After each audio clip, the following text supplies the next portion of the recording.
happy Sunday, or whenever you're watching this video. Oh, this is going to be a hard video to make for me, I think. It's actually something I've been called to do, but because of the judgment of others, I have not shared what I'm going to share with you today. It might not be the shortest video I've ever made. It might be a longer one. That's because I'm going to share my heart, and the people that need to see it will see it. And this week's verse is Luke 6:37. Do not judge, and you will not be judged. Do not condemn, and you will not be condemned. Forgive, and you will be forgiven. So much easier said than done, right? And I think a lot of us will think, well, I don't judge other people. No, I don't judge. And you think, oh, well, I for sure don't condemn other people. And, you know, sure, we can all admit forgiving other people is hard, but we can also all think of examples. I'm sure we can all think of examples of when we have forgiven someone and it was hard to do, but we did it. I kind of want to talk to you about the definition of some of those things. Judgment, like let's define judgment, is to make a decision or come to a conclusion. So I think that can be easily done. And we all know that, right? It's easy. Goodness gracious. I think about me at some of the most unhealthy times in my life. And if someone made a judgment about me or came to a conclusion about me, if they knew me today, that judgment and conclusion would no longer be accurate because I'm a totally different person. Because Jesus Christ has the power to transform us. So those people that we maybe want to make a judgment about, or we have certain thoughts or feelings about people, there's a reason why God doesn't want us to judge them. And it's because in that judgment, we take away the possibility of God's transformation in their life. How dare us, right? How dare you, is what I hear the Lord say. How dare you? Because even if they are in the wrong, even if it feels like we have every right to condemn. Let's talk about condemn. Condemn means to express complete disapproval, typically in public. Ouch. Now, I do want to make this really clear.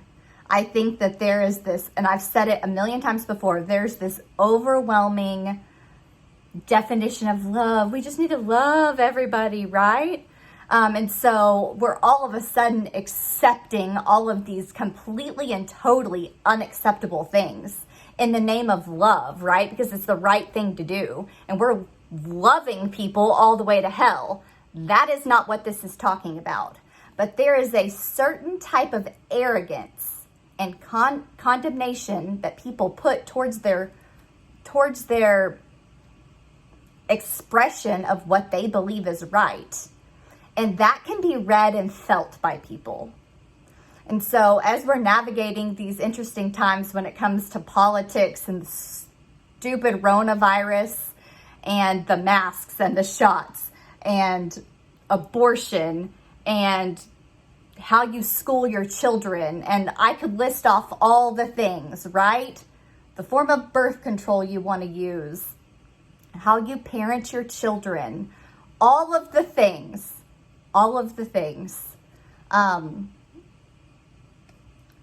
Be careful when you're speaking truth, which you believe in your heart is God's truth, that it is not backed with judgment and condemning someone, because that says that you don't believe in the Lord's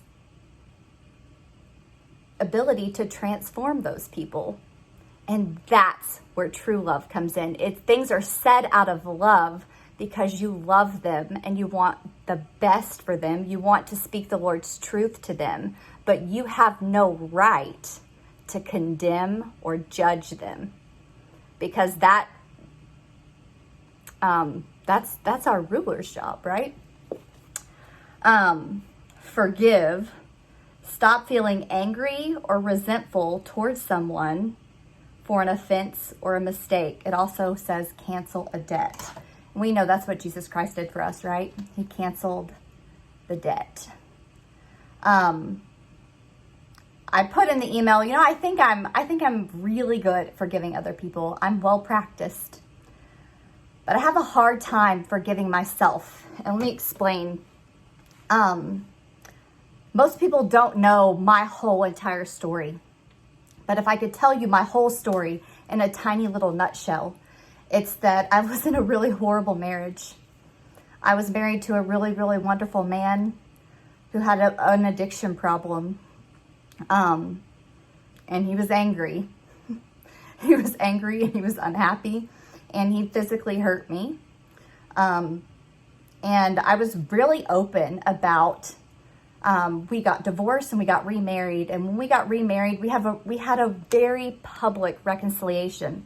I even made a video that was pretty popular out there. And I talked about, I held up papers and I said, I think in one of the papers I said that you hurt me. And I said I didn't honor you. And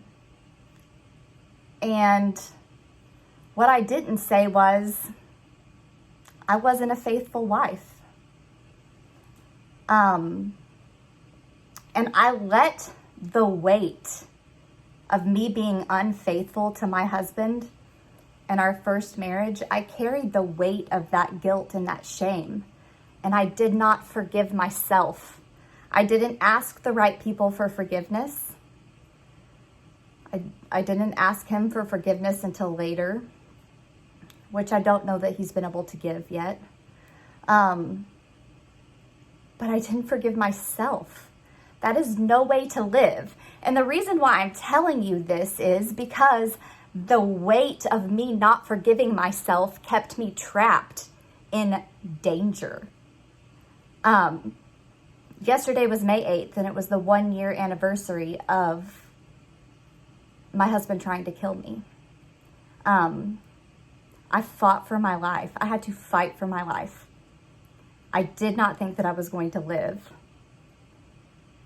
And the one thing that I struggled with and why I was still there was I had the guilt and the weight, but I had done something wrong, right?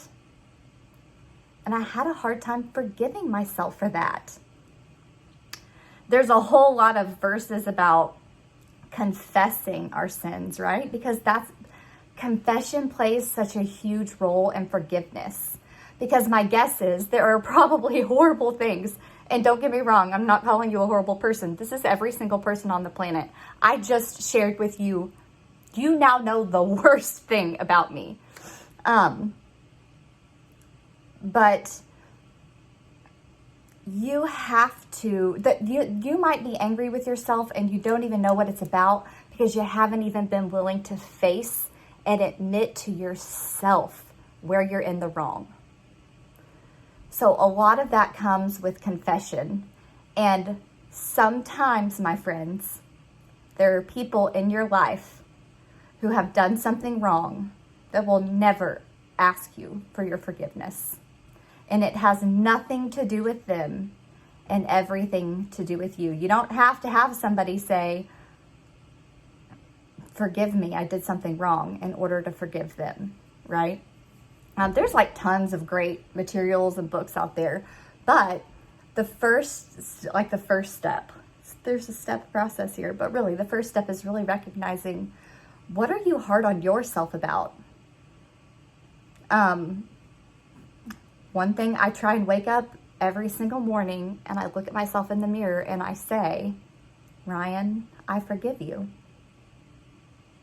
And it's truly one of the hardest things I've ever done is to forgive myself for what I did. But there is so much beauty in forgiveness and the freedom that comes knowing that the Lord's grace has completely covered the worst thing that there is nothing. I have already forgiven. I've already forgiven my ex-husband for what he did. I have already forgiven him. I pray for him. I want the best for him. It was easy for me to forgive him for what he did to me than for me to forgive myself for what I did to him many, many years ago.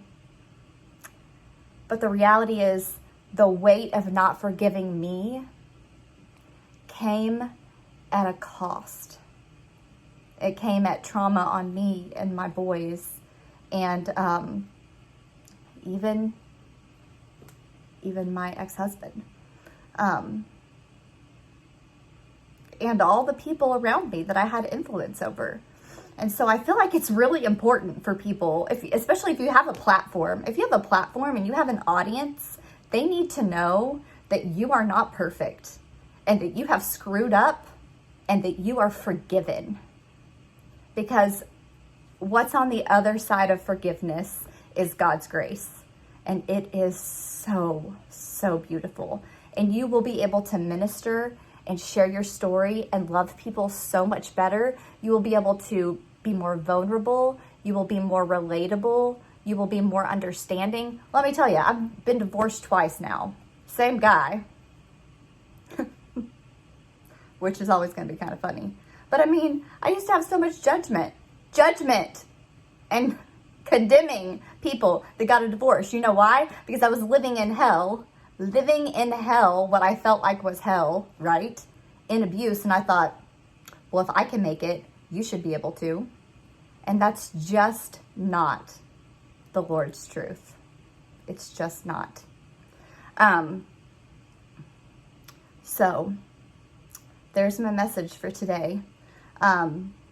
This is a good verse to memorize in Luke, because it is helpful for me to remember to not judge, to not condemn, and to forgive, and go a little bit past the people around you and focus on yourself as well, because I think yourself is the hardest one, right?